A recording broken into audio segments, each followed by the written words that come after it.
Je suis chargée ce soir de vous présenter Pierre Gallet, que je connais depuis 20 ans, plus de 20 ans. Donc j'ai pas beaucoup l'habitude de présenter, mais je le fais avec plaisir. Donc Pierre est plasticien. Il a la particularité de travailler sur le croisement entre l'art contemporain et les mathématiques.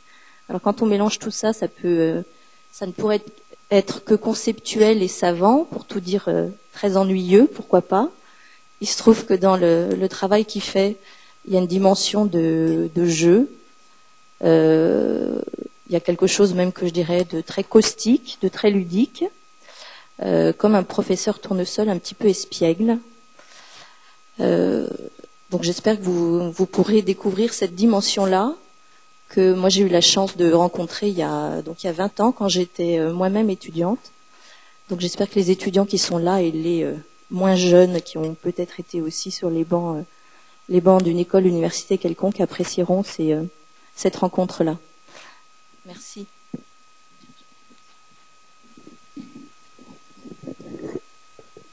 Bien, bonsoir. Je ne vais pas me présenter plus que ça parce que j'ai fait photocopier des pages. J'espère que vous les avez entre les mains et puis si vous avez eu le temps de les lire, c'est bien. Sinon, vous les lirez plus tard. Je vais donc démarrer directement dans le vif du sujet. Bon, vous voyez cette première image. Imaginez, Institut de mathologie, ça donne un petit peu l'envergure ou la dimension de mon travail. J'essaye de toutes les façons possibles de jouer avec les mathématiques. Et rien n'est, je dirais, acquis ou terminé. Par exemple, pour le titre de cette conférence, un jour je reçois le mail où on me demande de donner un titre à la conférence. Toujours un petit peu déboussolé. Et puis voilà, j'ai trouvé ce mot imaginer auquel je n'avais jamais songé parce qu'il n'y avait pas eu de raison de l'utiliser.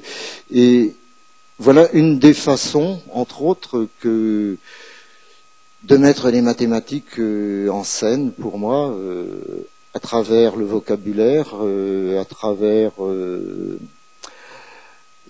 les constructions, à travers la poésie, puisque je ne veux pas dire que je suis nommé poète, mais il se trouve que dans un mois ou deux, je vais intervenir dans une séance de poètes. Alors, parce que j'ai une revue qui s'appelle Matazine et qui paraît sur le net et qui parle de mathématiques très rigoureuses, mais de façon poétique. Et enfin, pour la partie mathématique, c'est rigoureux, mais comme le imaginer, c'est un travail entre les mathématiques et le langage. Donc voilà, les mathématiques sont mises un petit peu à toutes les sauces avec moi. Il se trouve que bon, puisqu'on est dans une école d'architecture, je vais quand même mettre plus l'accent sur la part des mathématiques que j'utilise pour réaliser des interventions sculpturales ou en relation avec l'architecture. Bien, on va partir dans le voyage. Alors, dans un premier temps, je vous montre quelques images. C'est celles que je vais développer plus tard. Voilà, quelques secondes pour les regarder, pour que vous voyez. Je ne vous dis rien de plus. Alors disons, ça, ce sont les images de certaines de mes réalisations.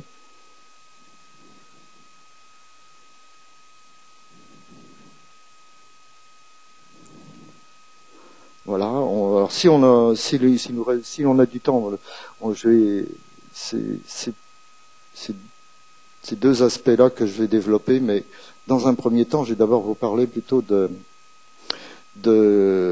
ma relation entre l'architecture et la sculpture et les mathématiques. Bon, après quelques années de travail par rapport à l'espace avec des installations, j'avais fait un petit peu un chemin. Alors voilà aussi, je dirais, quelque part pour me situer, comme je ne suis pas artiste, j'utilise les mathématiques pour revisiter à ma manière le monde de l'art et tout. Alors ce qui fait qu'une fois, un petit peu comme un mathématicien aussi, une fois que le problème est résolu, bon, eh bien disons quelque part comme une branche morte, il est abandonné. Et le travail par rapport à l'espace, étonnamment, continue à exister pour des concerts de musique, mais ce ne sont plus vraiment mes grandes préoccupations, c'est de l'application. Là, je commencerai à vous parler de ce travail-là par rapport à l'architecture. Après avoir travaillé par rapport à l'espace, je m'étais penché sur comment mettre en scène les mathématiques. Là, il se trouve que dans cette réalisation, bon, c'est une ligne droite, enfin, il n'y a pas besoin de la décrire. Sauf que alors la question que je pourrais vous poser pour que vous compreniez où est la part des mathématiques, est-ce que vous pourriez imaginer qu'un plasticien, un sculpteur, disons, dire ordinaire, bon, parce qu'il y a des sculpteurs ordinaires, mais dans le cadre d'un symposium, c'est-à-dire d'une installation éphémère à réaliser en 2 ou 3 jours, aurait eu l'idée de placer ce tuyau, enfin ces morceaux de tuyau, en intersection avec les marches. Bon, à mon avis, pas forcément, parce que si on n'a pas une procédure mathématique, ou même, enfin quand je dis mathématique, ou bien, j'allais dire d'architecte aussi, parce que les architectes utilisent, soit ils se les fabriquent eux-mêmes, soit ils utilisent tout ce qui est tout près dans le commerce, des logiciels. Je pense que ça existe. Bon, il se trouve que moi j'avais pas les logiciels, que j'aime bien jouer avec les mathématiques. Et bien, disposant d'un tuyau de 3 mètres en fonte qui était proposé par Pont-à-Mousson, pour qui j'avais déjà travaillé, l'objectif était de réaliser quelque chose le plus grand possible. Donc c'est un trompe-l'esprit ou un trompe-l'œil. Donc le travail, un repérage dans la ville de Voiron, je remarque ce parvis, je me dis ce serait bien si je pouvais intervenir, on m'accorde, donc je relève les hauteurs de marche, toutes irrégulières et tout, et je m'en vais chez moi avec ces relevés, imaginer ce que je pourrais faire de plus long.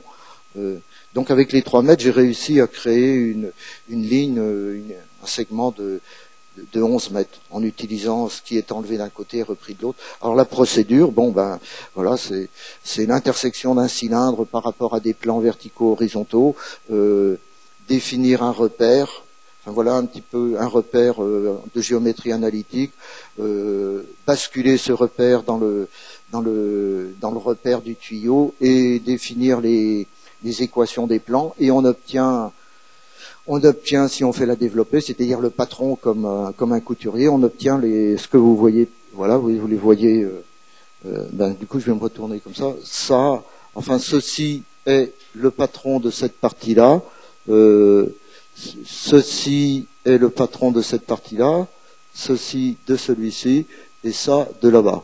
Bon, alors, disons, à imaginer la position pour que ce soit le plus grandiose, 2 ou 3 jours de travail à l'atelier chez moi pour dessiner le patron, et puis sur place, ça a été réalisé en une journée. On a commencé le lundi après-midi, c'était fait en une journée et demie. Voilà. Bon, alors ici une autre type d'intervention, c'était pour le Fonds d'art contemporain à Lyon, qui était situé à la Villa Gilet, qui est une maison bourgeoise sur la Croix-Rousse à Lyon, et qui avait été rénovée pour accueillir le Fonds d'art contemporain, et qui c'était les années figuration libre. Donc ça avait été restauré par un groupe qui s'appelle Totem et tout ça, et je crois. Et c'était quand même assez baroque. Alors là, dans ce lieu, il y avait le projet, la commande était de travailler avec un compositeur, puisque je travaillais souvent avec des compositeurs, qui produisait un environnement sonore dans les différents salons. Bon, pour moi, la sculpture était, puisqu'elle était déjà chargée, était vous voyez, les moulures, voilà, c'était l'espace. Et ce que je voulais, c'était inviter les gens à circuler dans les salons.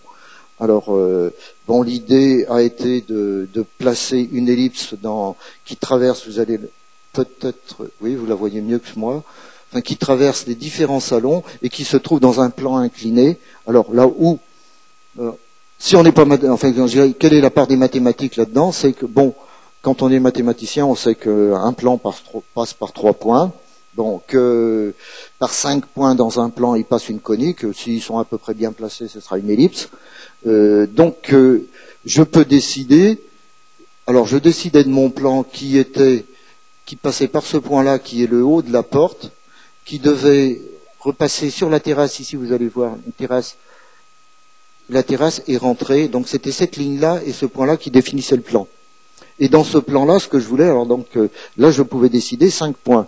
Donc, j'ai décidé qu'elle vienne tangenter à cette porte ici, qu'elle vienne tangenter au sommet de la porte, qu'elle ressorte par une gouttière qui est restée, c'est la seule trace du travail maintenant 14 ans après, qui rentre dans le sol à ce niveau-là et qui ressorte à ce niveau-là.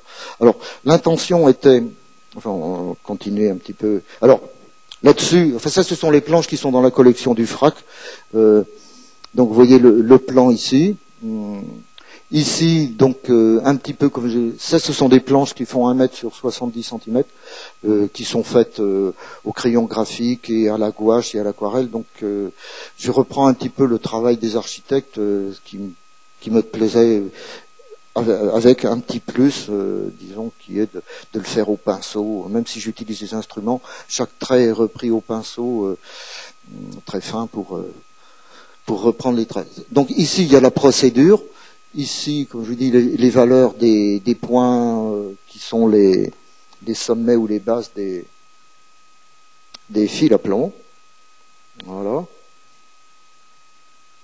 Bon, alors, même chose, je vous dis, c'est pour vous, parce que les mathématiques, c'est quoi? Enfin, disons, comme vous avez pu lire dans le papier, pour moi, c'est un outil, hein, disons, et comme tout outil, à part pour ceux qui sont les fabricants de l'outil et qui peuvent avoir une certaine attrait pour l'outil lui-même en tant qu'objet, pour les autres, l'outil doit disparaître. C'est l'objet, hein, disons, il sert seulement à réaliser. C'est un intermédiaire pour obtenir un autre but. Bon, eh bien, pourquoi est-ce que je vous parle de ça?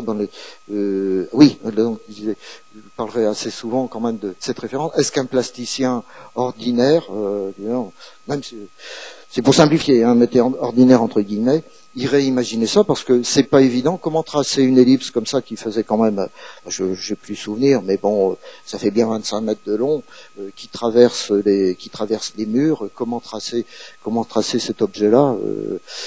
Bon, il y a c'est pas terrible, hein, mathématiquement, mais sauf que je vous dis, c'est le fait d'être du métier, enfin disons, ou d'avoir le métier qui vous permet de songer à certaines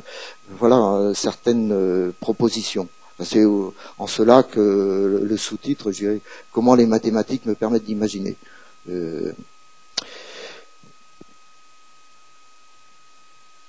Alors, une autre planche, il y a 5 planches dans la collection, c'en est une autre. Avec donc du coup dedans j'intègre les photos de la réalisation sur lesquelles j'interviens. Voilà. Alors là, on voit l'installation sous un autre angle, et je passe tout de suite à la suivante. Des allers et retours. Bon, la suivante, c'est un montage, c'est un montage à l'ordinateur. Mais il se trouve que effectivement, sous cet angle-là, moi je l'avais repéré, mais aussi beaucoup de visiteurs m'ont signalé en me disant: est-ce que vous avez vu que de cet endroit-là, on dirait qu'il y a une cloison qui sépare Une cloison qui sépare, c'est par définition, c'est fait pour ça. Bon, sauf qu'elle est immatérielle. Alors, c'est la deuxième fois, je pense pas que j'ai eu d'autres occasions comme ça, où il se trouve que j'ai été étonné, et les gens aussi, de voir que quelque chose qui n'existe pas a une présence. Alors la première occasion, quand je vous dis il y avait une présence, c'est que les gens n'osaient pas traverser cette frontière. Il y avait même tel qu'elle était configurée l'espace, il y avait un moment où il fallait prendre la décision de franchir, et c'était un petit peu délicat.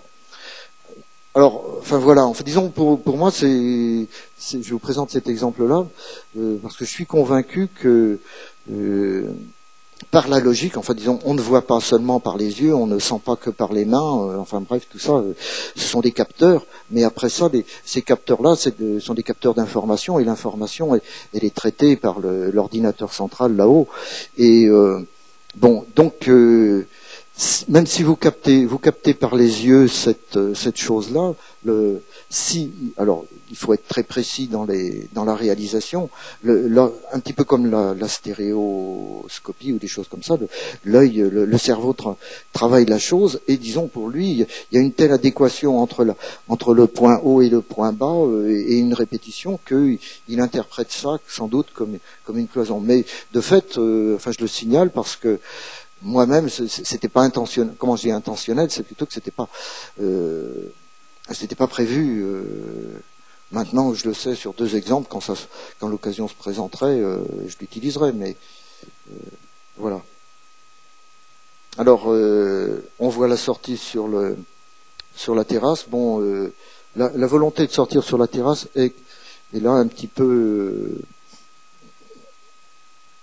Comment dire, ce lieu était le lieu du FRAC, et cette villa ouvre sur un parc qui est très visité, un parc public qui est très visité par le public, et les expositions dans la Villa Gilet proposées par le FRAC étaient très peu visitées. Les gens, il y a toujours une espèce de barrière, un petit peu, voilà, cette barrière psychologique qui dit que c'est pas fait pour nous. Bon, le FRAC aussi met des barrières un petit peu, toutes ces choses-là. Donc, moi, je voulais vraiment, c'était pas un acte de provocation, mais ce lieu-là, je le fréquentais beaucoup, puisque le groupe de musique avec qui je travaillais avait des studios dans cette bâtisse. Donc j'ai proposé aux compositeurs de mettre des haut-parleurs dans ces morceaux de tuyaux de fonte, et ce qui fait que du parc, on entendait la musique. Et du coup, les gens venaient sur la terrasse, et comme la porte était ouverte, c'est pour ça que j'avais préparé eh bien, c'est une exposition, c'est pas pour me flatter, mais c'est une des expositions qui a été la plus visitée, parce que les autres étaient également libres, mais enfin voilà, enfin je vous dis, c'est ces barrières psychologiques qui n'existent pas, mais qui sont effectives. Voilà, donc et reste, donc on le voit pas là, mais reste la trace de la peinture sur la gouttière. Alors, pour le jour du vernissage, comment régler, enfin, on est très loin des mathématiques, hein, comment régler l'éclairage? Bon, la possibilité est de prendre des projecteurs, mais du coup déjà que ces petits fils à plomb sont plutôt minimum. Si on éclaire comme en plein jour, il n'y aura pas de différence. Tandis que si je profite, enfin entre autres aussi, cette ellipse au sol a été la trace nécessaire pour placer à la verticale les fils à plomb. Et donc je l'ai par contre utilisé comme élément de l'installation. Donc sur chacune des points, je plaçais une bougie, et ça a été éclairé à la bougie, quoi. Voilà. Donc il y a un mélange chez moi, une volonté, disons, de mélanger des outils archaïques comme des outils très contemporains. Bon, on aborde là un autre. Enfin, j'aime, comment dire. Quand je suis allé sur le lieu, j'ai repéré rapidement, on me demandait un projet rapidement, j'avais pris la photo sous cet angle-là. Et c'est en partant de cette photo que que m'est venue l'intention de placer cette sphère en proportion avec le bâtiment. C'est une petite église, mais sous cet angle-là, elle me parle beaucoup. Enfin, disons, je m'étendrai pas. Moi, c'est une image qui me... Il y a beaucoup d'éléments, je dirais un petit peu à la manière de cette école où je suis allé un petit peu me promener, pas trop à l'aventure, parce que j'ai eu l'impression que j'allais vite me perdre. Bon, ben ici, je trouve qu'il y a suffisamment d'éléments qui... Il y a une logique et, enfin, comment dire, il y a une simplicité et, bon, il suffit de regarder. Par contre, il y a des cônes, il y a des cylindres, il y a des plans, il y a des droites, il y a des... Bon, les créneaux, alors là, ça c'est mon petit côté moyenâgeux, ça me parle beaucoup, ça. Et donc, je me disais, il faut que je lui rapporte, la seule chose qui manque, c'est une sphère. Bon, le budget était très limité, si je vous donnais le chiffre, vous serez surpris qu'on puisse faire avec les moyens, avec ce chiffre-là. Bon, j'étais rentré chez moi et j'allais pas y retourner, c'était dans la Nièvre, vu les budgets et tout. Je n'avais comme image que cette photo, et puis j'étais allé, on m'avait fait repérer l'intérieur de l'église, j'avais une chaise qui était posée contre un pilier. Donc en partant de cette chaise, en utilisant des mathématiques, de la perspective en réciproque, j'allais dire, j'ai pu déterminer, enfin parce que c'était pressé et tout, j'ai pu déterminer la hauteur de ce, comment on appelle ça, cette fenêtre, allez. Donc 4 mètres je donnais. Et effectivement, je leur ai demandé de vérifier après, mais j'avais pas le temps. C'était 4 mètres, 4 mètres 10, on n'était pas. Donc vous voyez comment, avec une photo, un peu de géométrie projective à l'envers, on peut déterminer. Donc du coup, ce que vous pouvez lire dans le papier, c'est que je dirais quand le bureau d'études et l'artiste et tout ça, ça évite les courriers, ça fait gagner du temps et tout. Voilà. C'est pas forcément des grosses mathématiques. Hein. Bon. Alors, il fallait rendre un projet très rapidement dans l'espace de 8 jours. À la dernière minute, je pense à parce que j'ai un travail aussi de mathématiques sur les géodésiques, et là, en utilisant tous les segments, si on prend des segments égaux, enfin, vous voyez là la procédure à suivre pour construire, enfin qui construit une sphère. Et c'est du papier, disons c'est du papier de 120 grammes, hein, non pas de 120 grammes, du 220 grammes, et on obtient quand même un objet qui est c'était facile à mettre en œuvre. Enfin, sur la maquette, ça a été, et par rapport au budget, c'était la solution. Ça me permettait de faire quelque chose d'envergure, à pas trop cher et tout. Une fois que je me suis lancé dans le projet, ça a été une autre affaire. Ça a été plus compliqué. Alors voilà, un petit peu, donc, en partant de ce que j'avais, définir l'intersection d'une sphère avec des cylindres, placer, enfin disons l'objectif était de placer le centre de cette sphère pour pouvoir construire la chose. Donc là, ce sont les planches qui montrent tous les calculs qui permettent de définir les intersections de cette sphère. Alors là, on passe un petit peu, enfin, on voit dans les planches, dans les images verticales, c'est un peu petit, hein, bien sûr. Enfin, la méthode pour monter, c'est assez archaïque, mais la procédure ne l'est pas.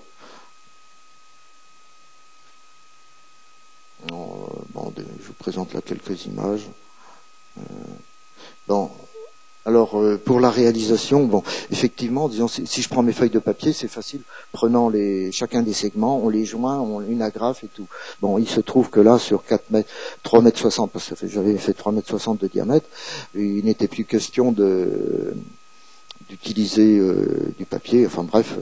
Donc la solution a été par rapport au budget et tout ça, a été d'utiliser 2 plaques de galvanisées, et puis entre les deux, j'ai mis, puisque ça faisait 20 mm d'épaisseur, c'était pour une question, alors là, plastique, hein, visuel, c'est de l'isorel de 3 mm, il y avait 5 couches d'isorel de 3 mm, et pour courber tout ça, j'ai réalisé ce qu'on voit, cette chose-là, un quart de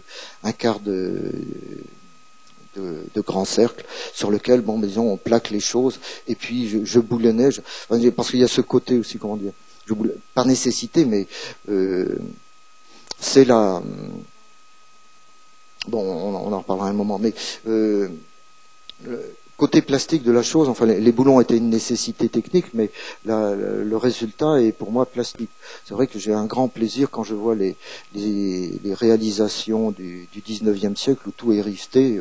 C'est alors pour moi c'est d'une... ça je regrette, mais quelquefois la technologie nous élimine ces plaisirs-là, quoi. Enfin, d'être passé à la soudure, quelle perte. Bref. Enfin, pour le plaisir plastique. Alors donc là, il a fallu percer, boulonner. Enfin bref, ça c'est de la technique. Il y avait quand même 1000 ou 1200 boulons. Oui. Donc aussi, c'était avec le minimum, j'allais dire faire le maximum. C'est pas que pour des questions de budget, c'était de comment j'ai trouvé, enfin c'est là où il y a nécessité un petit peu de calculer, comment trouver la position telle de cette sphère pour que, en mettant le minimum de segments, on ait l'impression quand même d'avoir une sphère encastrée dans ces deux chapelles. Donc alors des dessins. Enfin, c'est pour vous montrer comment... Alors ce sont toujours des planches à la gouache ou à l'aquarelle d'1 mètre sur 70. Alors, sur cette installation, j'ai une série de 11 planches entre les calculs et les résultats. Et puis la maquette qui m'a servi au départ 3 ans après, dernièrement, elle a bien résisté. Enfin, disons, alors, ce que je dois dire, enfin, j'en parle dans le papier. Effectivement, ça a été pour moi, c'était 3 mois de travail. Enfin, si je vous dis le budget, il y avait 1500 € pour la chose. Quand je me suis engagé là-dedans, j'ai eu plaisir quand j'ai fait la maquette. J'ai dit, il faut que je le fasse. Bon, il y avait pour plus de 1000 €, en tirant les prix et tout, de matériel. Il restait, il se trouve qu'ils ont payé le matériel, et j'en ai eu plus, disons, j'ai dû avoir mes 1500 € pour moi à peu près. J'ai payé bref, mais c'était dérisoire. Oui, donc quand je m'étais engagé, en fait, disons, oui, ça a été 3 mois de boulot quand même pour vérifier, parce que j'étais pas bien sûr que, avant de m'engager, 3 mois, non, 2 mois, j'exagère. Donc j'ai refait de la résistance des matériaux pour tout recalculer, pour savoir si cette chose allait tenir en équilibre, parce que c'était pitonné dans le mur, mais pas vraiment très solide. Et il se trouve que on est monté dessus et les gens sont montés dessus et ça tenait, quoi. Donc, mais avant de vérifier tout ça, il a fallu que je revisite des choses sur lesquelles j'étais plus du tout. Ça faisait 30 ans que j'avais pas remis les pieds là-dedans. Et donc j'ai quand même. Ça a été l'occasion de revisiter, et du coup, si vous voulez, en faisant de la résistance des matériaux, ça donne des idées sur autre chose, sur d'autres projets. Et par contre, cette chose, elle est restée 3 ans comme ça. Elle a vieilli, et je trouve que la façon dont elle vieillit me plaît autant que, enfin pour la maquette, me plaît autant que la sphère pure en elle-même. Bon. Quelle heure il se fait? Moi, je bavarde trop. Ouais. Ça, c'est tout récent, puisque c'est l'un des projets que j'ai soumis pour un 1%. J'ai pas été retenu parce que l'architecte trouvait que j'étais trop présent dans le lieu. Alors on devait gérer dans ce passage là. Ici, la partie à travailler était le passage d'une galerie qui allait, c'est l'office des opérations funéraires, qui allait du bureau des conseillers funéraires au hall d'exposition. Donc les gens étaient obligés de traverser cette galerie.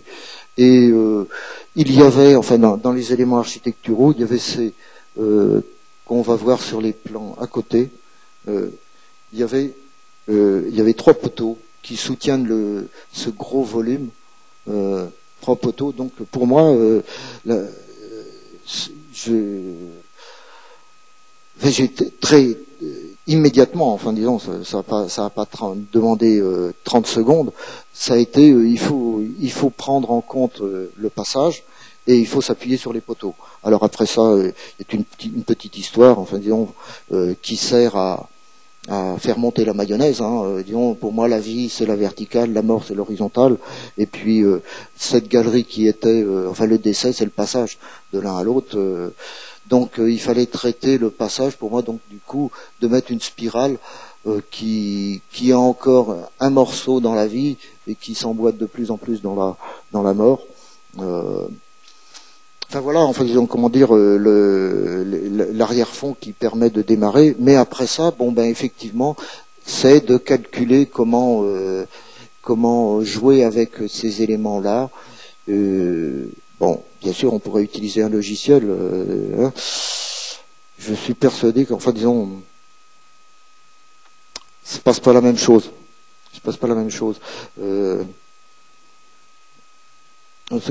C'est la différence entre l'intérieur et l'extérieur. Bon, c'est à approfondir, à développer, mais je donne ces mots-clés à réfléchir. Utiliser un logiciel tout prêt ou de construire ces choses, le résultat est souvent le même, mais c'est la différence entre l'intérieur et l'extérieur. Le temps est court, je voudrais vous faire... Je propose plutôt des pistes. Donc voilà une façon de traiter. J'ai proposé 4 planches. Alors la volonté, c'était d'être léger, d'être réalisable sur place. Chacun des modules, donc utiliser des modules. La solution... j'ai utilisé AutoCAD pour certaines... Moi, j'utilise AutoCAD juste pour faire les images en 3D et puis de les regarder sous différents angles. Donc, donc quand je vous dis par rapport à AutoCAD, c'est que j'aime bien le filaire, et du coup, c'est des images filaires que j'obtenais, qu'est émergé la solution de le faire en tige de 10 mm, côté léger, à regarder. Ce sont les propositions ce sont les planches que j'ai proposées au jury. Voilà les images là travaillées non pas à la main. Disons c'est extrait d'AutoCAD puis retravaillé ligne par ligne avec Photoshop. Parce que j'ai des outils. Alors j'aime beaucoup la gravure plutôt que la peinture. Bon, un autre type d'installation qui... on la voit pas bien là. Là, je la vois mieux sur mon écran. À regarder d'abord. Alors, pour vous donner un petit peu... J'espère que oui, vous voyez moins bien. Il faudrait baisser un peu l'éclairage là-haut, mais parce que là on va passer dans des images un peu obscures. Si on peut baisser l'éclairage, si c'est possible, sinon elle est quand même plus transparente. Alors voilà des dessins. Alors là, ça c'est en amont de la réalisation. Vous allez voir. Alors le point de départ, je vais repérer ce lieu qui était un volume de belles proportions, 15 ou 16 mètres sur 6 mètres sur 4 mètres. C'est quand même un beau parallélépipède. Mais bon, pour moi, il n'y avait rien sur quoi m'appuyer, rien sur quoi je pouvais accrocher une proposition. Et il se trouve que juste de désespoir, j'allais peut-être pas renoncer parce que on n'a pas tant de propositions que ça, mais j'étais bien embarrassé et juste quelques minutes avant de partir, je repère ce que vous pouvez voir sur les plans. Il y avait, on les voit, disons dans le bas de la porte là, qui est placé. Bon, si vous n'arrivez pas, c'est pas trop, tant pis. Il y avait juste un disque découpé. Était-ce une chatière? Était-ce, j'en sais rien. Ça faisait 9 cm de diamètre. Alors c'est de ce point-là que je me suis dit, ça y est, je vais imaginer que derrière cet oculus ou cet œil, un chat nous épie, qui nous mate, quoi. Voilà. Et on est pris dans les raies de son regard. Alors ça a été, enfin, la réalisation, c'est réalisé avec des lignes, enfin du fil fluorescent sur lequel j'ai calculé la position des, enfin, voilà, on voit un petit peu mieux quand même. La position, là, ces bandes noires, ce sont des segments de laine tricotés et enfilés sur et la position est calculée pour définir un cercle. Alors les intersections avec quand on est dans la théorie, c'est très bien, l'intersection de plans de cônes avec des plans, ça nous donne ou des ellipses ou des hyperboles, bon, pas de problème. Sauf que quand on est dans le lieu, et j'avais encore une chance, il était assez rectangulaire, mais par exemple sur ces lignes basses, celles-ci qui étaient horizontales et qui sont presque parallèles au mur.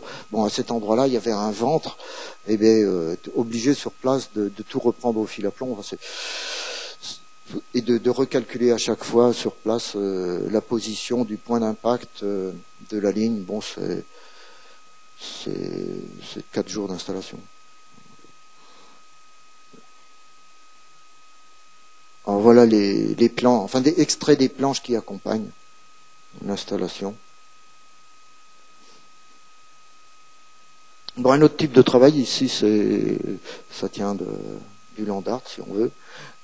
C'était une proposition pour le passage à l'an 2000.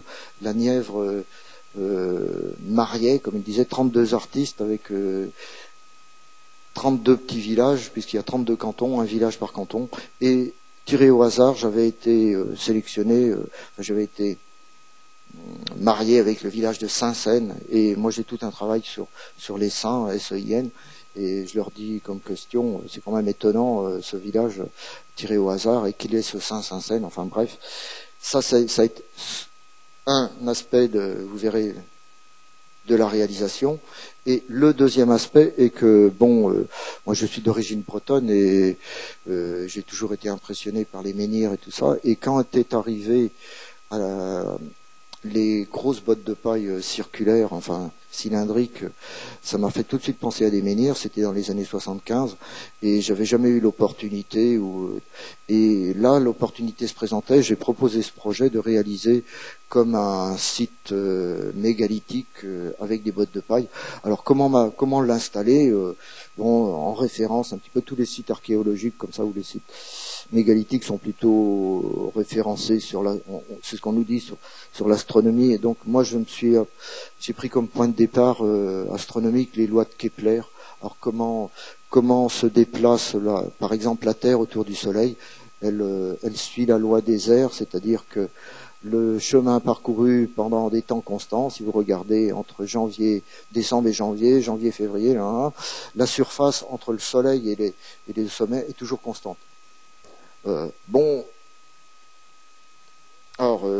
Effectivement, moi je suis étonné comment des gens comment des scientifiques, quand on regarde le ciel et tout, à travers tout ce bazar, essayer d'extraire des règles parce que cette règle n'est vraiment pas élémentaire ni évidente.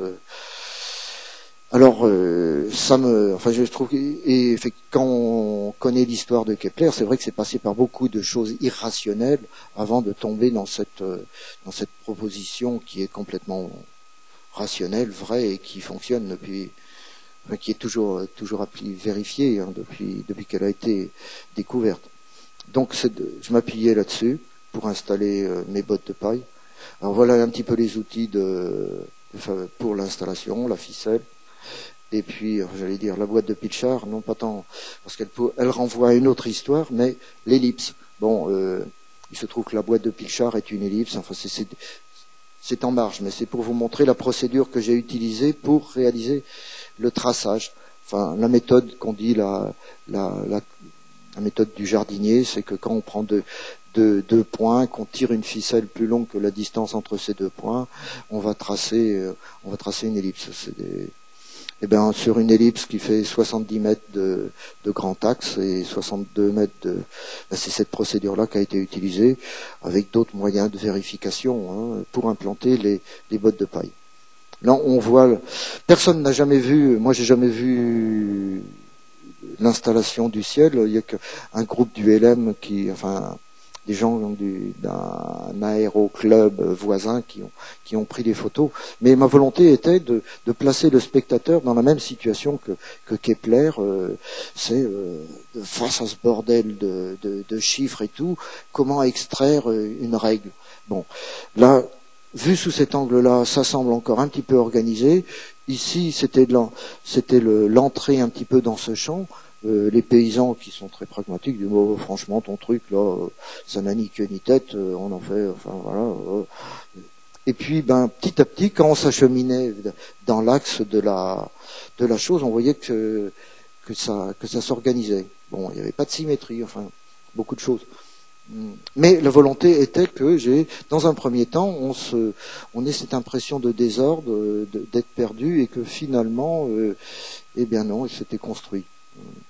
Alors après ça, donc ça c'est le deuxième aspect. Donc une fois que la chose a été réalisée, démontée, bref, ça n'a pas duré très longtemps. Donc je leur avais dit, pour mon histoire de Saint-Saëns, c'est quand même étonnant. Il faudrait bien qu'on trouve une raison mathématique qui explique l'existence de ce site art écologique. Donc on va en rentrer un petit peu dans art. C'est des sites biodégradables. Il en existe partout, mais comme ils ne laissent pas de traces, à moins d'être mathologue et d'avoir une troisième sens ou un sens supplémentaire, c'est-à-dire les maths, qu'on sache mather, on les trouvera pas. Donc je me suis penché sur le phénomène parce qu'on l'avait quand même réinstallé. Ce site, il a existé et Saint-Saëns, c'était quand même. Il y avait trop de rencontres de hasard. Il fallait essayer d'y mettre un petit peu de rationnel là-dedans. Donc je suis parti de la carte IGN. Alors là, même chose, en pur hasard. Je me suis dit, je savais pas comment m'en sortir. Je relève tous les points culminants du village. Vous les voyez peut-être, une croix, ces croix rouges, c'est indiqué sur la carte. Et il se trouve que déjà, il y avait 6 points là, vous voyez, ces 6 points-là, par lesquels on pouvait faire passer une ellipse. Bon alors, effectivement, vous allez dire, je peux tricher. Oui, je peux tricher, sauf que si je triche, je ne vais pas aller loin. Donc dans mes délires. Donc dans un premier temps, je triche pas, et effectivement, il passe une ellipse ici, je dirais, il y a entre le grand axe, il y a 4 km à peu près. Et l'imprécision, c'est 25 mètres. Donc, quand même, on peut être tolérant, se dire que 25 mètres sur 4 km... alors, ça a été le point de départ. J'ai commencé à gamberger. Je me dis, en plus, le centre de cette ellipse se trouve dans ce village qui s'appelle Grandbeau. Alors, c'est le jeu de mots, Saint-Saëns et tout ça, il y a quand même des coïncidences assez étonnantes. Ce Grandbeau, le centre de l'ellipse. Effectivement, c'est le hameau le plus important du village, et le village est, vous le voyez ici, le village c'est ici. Et vous allez voir plus tard. Donc je trouve une autre proposition mathématique, ce sont des homographies. Alors ça a à voir aussi avec les 6 points. Là, la droite de Pascal, si on vous mettez 6 points sur une ellipse, et il se trouve que on va peut-être pas la voir parce que je veux pas vous ennuyer trop, si on la voit, la ligne rouge là qui est là, passe complètement, alors là, passe dans l'église. Ça encourageait à aller plus loin. Et donc j'ai toute une proposition qui s'étale sur bon, ça a quand même été 3 ans à chercher, avec beaucoup de désespoir, en se disant je vais jamais y arriver. Et il se trouve que, alors en plus, alors ça c'est des coïncidences, mais si j'avais pas les pieds bien sur terre, je crois que je deviendrais, je serais gourou quoi, mais il faudrait pas se tromper. Il se trouve que dans les propositions, ce qui n'était pas prévu, ce petit village-là, entrait en relation avec Saint-Saëns. Il se trouve que naguère, c'était relié, et en cet endroit-là, il y a un rétable, 2 rétables classés, de pure merveille, mais en dehors de tous les circuits touristiques et tout, il est classé. Et il se trouve qu'il est en relation, pas exactement, c'est vrai que là je suis un peu déçu, j'ai failli quand même, il y a 75 mètres. Donc vous voyez, là, 75 mètres sur 4 km. Mais ça m'embarrassait quand même. Bon. Mais en tous les cas, je trouvais que ça m'était... Et du coup, au terme de la proposition, sur les homographies et tout ça, il se trouve... Parce qu'à un moment, mon centre, la solution était à 50 mètres de mon centre. Bon, ben j'allais en rester là. Puis, en poussant un petit peu plus loin ma recherche, il se trouve que, eh ben, effectivement, ouais, tout ça fonctionne autour des homographies. Hein. Enfin, ce sont des applications dans les espaces projectifs. Bon, pour qui connaît la géométrie projective, les homographies diront ce que c'est. Et il se trouve que, bon, ben, effectivement, le foyer de mon site ici est ici. Vous voyez la maison là. Il est à 20 mètres de l'endroit calculé. Calculé qui est le résultat de la proposition mathématique. Alors bon, on en pense ce qu'on en veut. Voilà. Bon, notre type de proposition, enfin où je vais mettre les mathématiques en situation, alors c'est autour de l'étang du château des Ifs. Moi je suis originaire d'à côté là-bas. C'est un château où Du Guesclin a séjourné. Alors ça a bercé mon enfance. C'est ce que je dirais, quelque part, c'est l'origine de mon. Enfin, c'est de là que j'ai décidé, enfin que j'ai eu envie d'être artiste. Ça part de Du Guesclin. Et il y avait en 2005 une proposition d'intervenir à un symposium sur les étangs, plusieurs étangs dans le pays de Brocéliande. Et bon, moi je vais, puisque j'ai de la famille là-bas, je vais à Noël, je repère cet étang qui faisait partie du lot, et je vois cette vanne là. Donc c'est en partant de cette vanne, j'ai monté une petite fiction, la ville 10 en Bretagne, c'est une mythologie. Je dis, ils se sont trompés, c'est If. Alors donc du coup, et ça, enfin monter un petit truc autour des chevaliers de la table ronde et tout ça, bon c'est l'écrit et tout, mais le visuel. Alors la proposition était quand même de faire une anamorphose sur l'eau. Moi j'avais jamais travaillé sur l'eau et c'était, je sais pas si ça se représentera, j'ai peur de l'eau, c'est très compliqué. Bloquer un bateau, ça, je crois que c'est l'une des. Enfin, j'ai très souvent peur de me trouver dans la situation de ne pas pouvoir réaliser ce que je propose. Enfin, il y a eu l'inquiétude avec la sphère. Ça, je me sentais encore capable de le faire. Celle-là, j'ai cru à un moment que je n'allais pas y arriver. Pour bloquer le bateau, j'étais tout seul. Je mettais un quart d'heure. Enfin, j'ai jamais piloté de bateau. Franchement. Là, je crois que cette fois-là, j'ai cru que bon, j'allais renoncer. Donc enfin, vous voyez les plans un petit peu. Donc, j'ai calculé l'anamorphose pour que, alors, quand on passait sur la route, on voyait cette image-là qui est comme un grand ciseau. Alors, ça interroge des gens. Et puis, quand on s'approche de l'eau, quand on s'approchait du bon point de vue, on la voyait se redresser. Et pour être vraiment au bon point de vue, pour la voir comme ceci, il fallait rentrer dans l'eau. Donc, alors ça c'est le côté clin d'œil. Enfin, je réalise quelquefois des anamorphoses, et chaque fois que je fais en anamorphose, je fais pas comme Georges Rousse ou Varini, je projette pas, je calcule le résultat et le bon point de vue, personne ne peut l'atteindre. Donc, je joue sur la frustration un petit peu. Alors ça c'est l'avantage des mathématiques, c'est que celle-là elle était simple, hein, c'est sur un plan, mais j'en ai fait sur des cylindres ou des trucs comme ça, donc calculer la chose, et puis après bon moi pour prendre des photos où je prends une nacelle ou ce qu'il faut, mais là j'avais pris la barque. Alors là on aborde un autre type de travail par rapport à l'espace, qui a été un petit peu en amont des sculptures. Alors voilà, ce sont des ellipses qui flottent dans l'espace. Alors, ouais, bon, c'est la même, vue sous un autre angle. Il y a 8 ou 10 mètres d'envergure, enfin du grand axe pour l'ellipse verte, et dans les 3 mètres de diamètre. Bon, même chose, enfin disons, ça c'est des interventions pour des concerts. On dispose du lieu une journée, au mieux 2 journées. Donc il faut tout préparer. Enfin tout est calculé, préparé en amont. Et là, il y a une demi-journée pour installer ça, quoi. Enfin, je mets une demi-journée. Enfin toutes les positions. Alors c'est de la laine tricotinée, hein, un tricotin mécanique que je place à la bonne position sur des fils noirs. Et Et enfin voilà, enfin pour vous montrer l'usage des mathématiques. Ici, même chose. Ça, c'est pour vous montrer le métier du mathématicien. Comment dire là, c'est donc pour un festival à Bruxelles qui se réalisait en 2 endroits. Il y avait des premières installations dans une chapelle et je devais intervenir après dans cette salle de spectacle qui était loin d'être équipée. Bon, un beau volume. Et bon, en entrant dans le lieu, effectivement, 30 secondes, il faut mettre un plan oblique qui coupe tout l'espace. Bon, tout ça à réaliser en 2 jours. Donc, enfin, la solution, c'est repérer les endroits parce que des accroches et tout ça, échelle, machin, tout.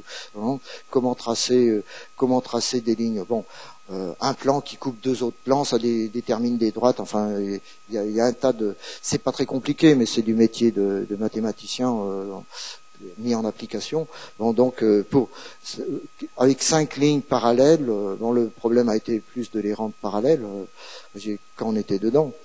Mais enfin voilà, 5 lignes parallèles, les bleus, une autre ligne verte parallèle au plan, et puis 2 lignes perpendiculaires au plan. Et donc l'espace, là, il y a 20 mètres, 10 mètres de hauteur. Donc ça permet de prendre la mesure du lieu. Bon, toujours la même chose, je vous dis, est-ce que si on n'est pas mathématicien, un plasticien ordinaire, il penserait, c'est pas... enfin voilà. Gardez toujours ça sous le coude, c'est est-ce que... c'est réalisable, hein, quand je vais vous parler des mathématiques, c'est dans ce type de travail, elles ne servent que comme outil, mais bon, là, il n'y a pas de grand mathématiques. C'est un travail par rapport à l'espace, comment intervenir cette ligne lumineuse dans la rue, comment batailler avec l'espace public. On verra quelque chose de plus intéressant, celle-ci.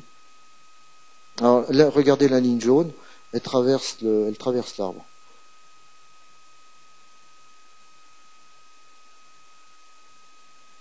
Alors je reviens en arrière. Bon, c'est par rapport à la circulation. Quand on abordait par la rue, on voyait cette image-là, puis en avançant, bon, la figure. Y a-t-il des mathématiques là-dedans?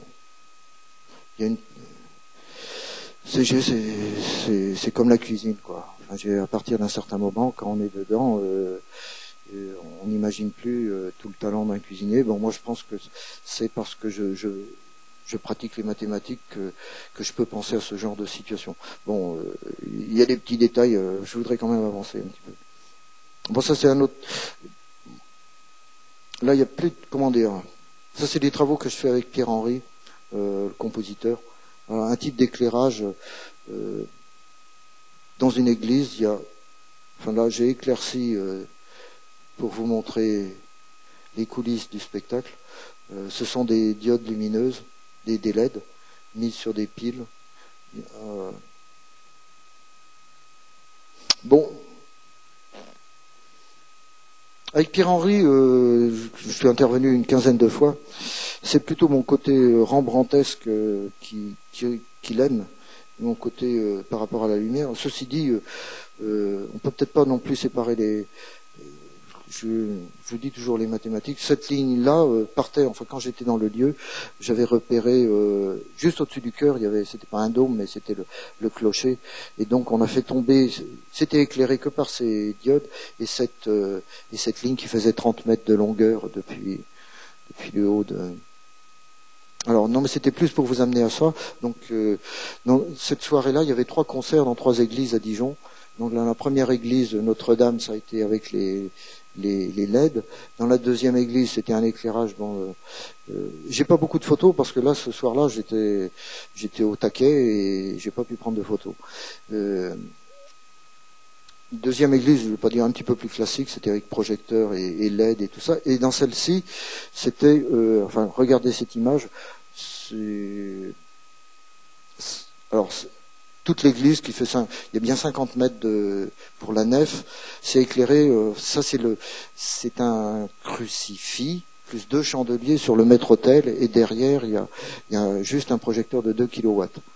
Bon, pour être honnête, j'ai été surpris.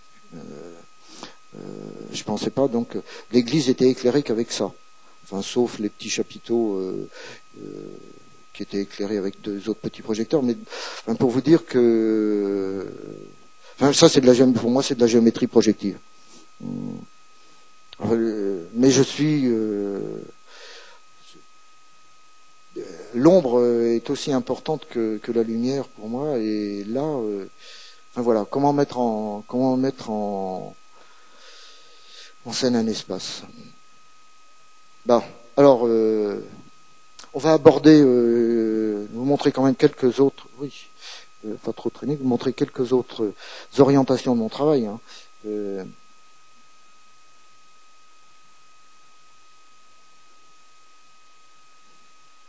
Non, je dis rien.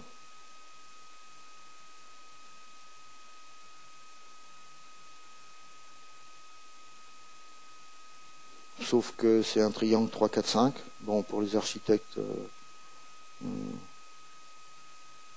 ne sais pas si ça vaut la peine d'en parler. On en parlera tout à l'heure s'il faut.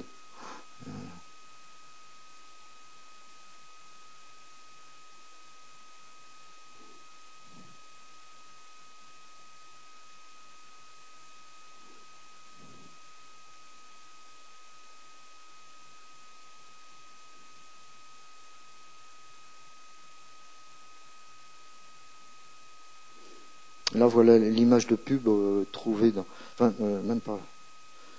L'image de pub, c'est ça. J'ai eu tout un travail, j'ai tout un travail sur les images de pub. Bon. Je l'ai gardé, ça, je suis pas convaincu. Ça a été fait il y a 5-6 mois. Quand c'était sur le feu, ça me semblait évident. Quand j'ai ressorti ça du placard, là, 6 mois après, je sais pas. Mais comme c'est... j'ai dit, je vais pas le mettre à la poubelle. Alors, bon, je vous montre 2 images. On en parlera après. Donc ça, c'est l'image de pub. Enfin, je sais, disons, j'avais, ça c'est un travail déjà un petit peu ancien. Je feuilletais beaucoup les magazines parce que je trouve que c'est... J'ai un autre sur le recyclage, les boîtes de conserve, enfin comme le pilchard, on n'en parlera pas, on n'a pas le temps. Mais bon, la même chose, je trouve que dans les magazines, il y a plein d'images fortes et on les feuillette, on les jette comme on jette les boîtes de conserve. Bon, ça c'est un rectangle d'or. Bon, je sais pas s'il faut... C'est là parce que c'était pour une autre conférence. Si vous voulez, on en parlera, mais... Alors, l'objectif est quand même de mettre en scène ce nombre d'or ou de trouver, parce que c'est quand même assez énigmatique, hein, c'est moins énigmatique que Saint-Saëns, mais quand même, qu'est-ce qu'elle fout là avec sa main, cette nana là, au demeurant, en couleur. Enfin, c'est pour une pub Chacoc. Elle est très belle, hein. J'ai l'image. La nana aussi. Tout est bien. Alors, il faut y trouver une explication. Ça, c'est quand même assez intriguant cette main là. Qu'est-ce qu'elle fout là? Et faudrait peut-être lui trouver l'explication. Alors, bon, je pars d'un rectangle d'or. Bon, vous allez voir, blanc sur gris, on voit pas bien. Donc, on développe la proposition autour du rectangle d'or avec des points des points caractéristiques qui sont liés au rectangle d'or. Hein. On continue la chose. Vous voyez la chose se construire.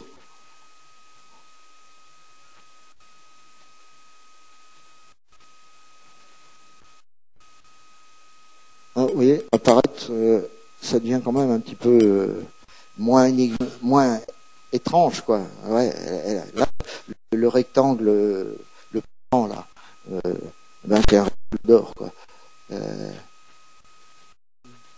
Bon, la main qui est en relation, enfin le bras plutôt qui est en relation. Vous voyez comment se tissent les relations entre l'image et la proposition mathématique. Bon, après, disons, c'est une manière de...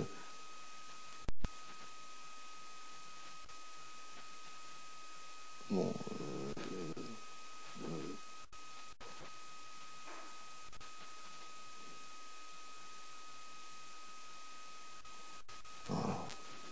bon, et la question... Hop là La question qu'on peut se poser, c'est si en matant les pubs, on se fait malentendant.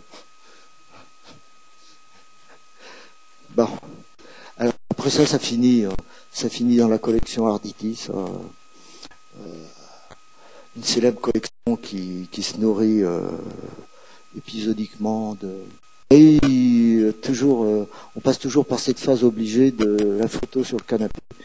Et donc, comme il était présent, on a profité pour passer à une autre proposition qui est un petit peu un clin d'œil alors à cette image de Léonard de Vinci. Alors, on a le manpower qui a récupéré ça, mais il faudrait peut-être bien quand même trouver le woman power dans l'affaire.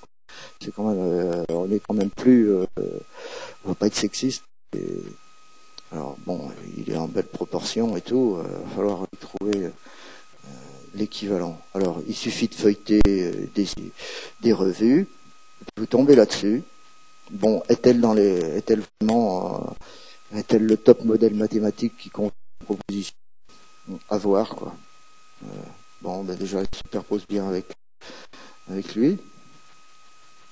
Et puis, ben, vous allez voir que ben, elle aussi, ce que lui n'avait pas, lui, elle rentre dans le triangle équilatéral inscrit, voilà, autour du codec. Et puis, ben, du coup, ça rentre dans le codec. Il n'y a pas de raison. Alors voilà, le nouveau codec de l'Institut de mathématiques. Alors, bon, alors je sais pas, enfin, je vais m'arrêter là. Enfin, si vous voulez, on pourra parler moi, j'ai un regard critique sur le... si vous voulez, on peut en causer. C'est bien, mais c'est raté. La preuve est qu'il a changé. Mais par contre, c'est fait pour l'œil, c'est pas fait pour... à l'occasion d'un autre débat, il y a entre... Et ça, c'est un peu... je ne vais pas être provocateur, mais je serai quand même. Quelque chose que... J'adore les maquettes. Bon. Faites par les architectes. Là, j'en ai vu un paquet, c'est mon régal, j'y passerai bien une semaine, tout en étant jaloux. Il y en a en plus, il y en a plein derrière. On serait jaloux. C'est agréable, sauf que c'est pas équitable. C'est dommage. Et quand on est dans une ville quand on est dans un environnement architectural merveilleux en maquette, très souvent, et là, je donne à réfléchir, c'est vrai que c'est quelque chose auquel il faut vraiment être attentif, parce que j'ai fait, comme vous pouvez le voir, j'ai fait quelques projets d'architecture, entre l'œil et... Henri Poincaré, enfin, le grand mathématicien, a défini un petit peu comment est né toutes ces conceptions d'espace mathématique et tout.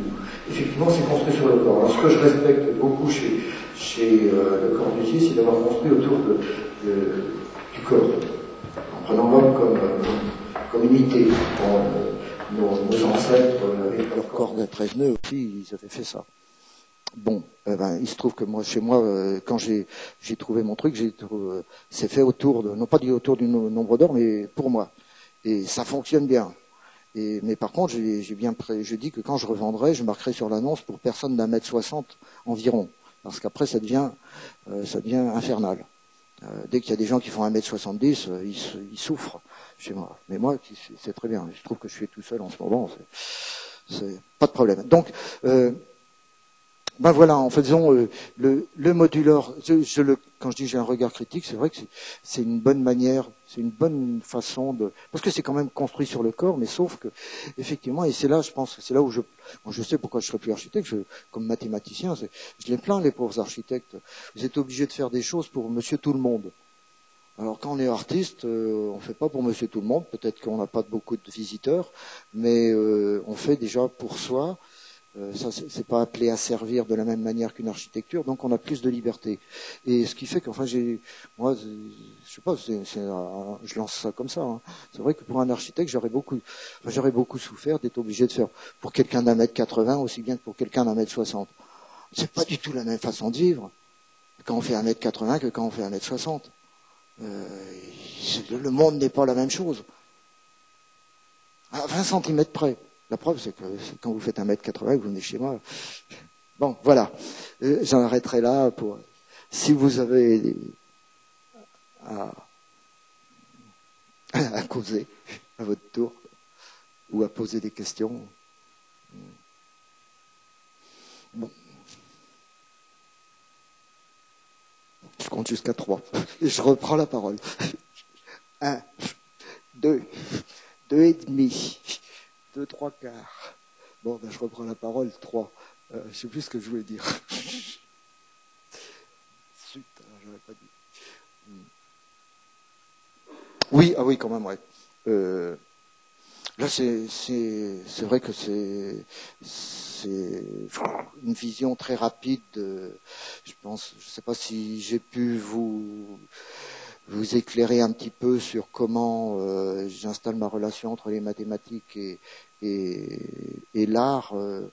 De fait, enfin, comme je dis sans doute dans le papier, les mathématiques, pour moi, c'est la sève qui circule dans l'arbre. Au bout de chaque branche, vous avez des fruits qui peuvent vous sembler complètement différents. Quand on prend du recul, on s'aperçoit quand même que c'est un arbre qui tient debout et qui doit être, qui doit être pas arrosé par une certaine. Mais les mathématiques, je tiens pas à les mettre en avant. Vraiment, comment dire, c'est pas, les mettre en scène peut-être, oui, mais d'un autre côté aussi, pour moi, les mathématiques, c'est le squelette qui permet de faire tenir debout l'édifice poétique, l'édifice comme vous voulez, mais il faut y mettre de la chair.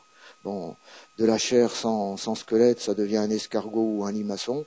Un squelette sans chair, c'est pas très agréable à j'espère pas cohabiter avec un squelette.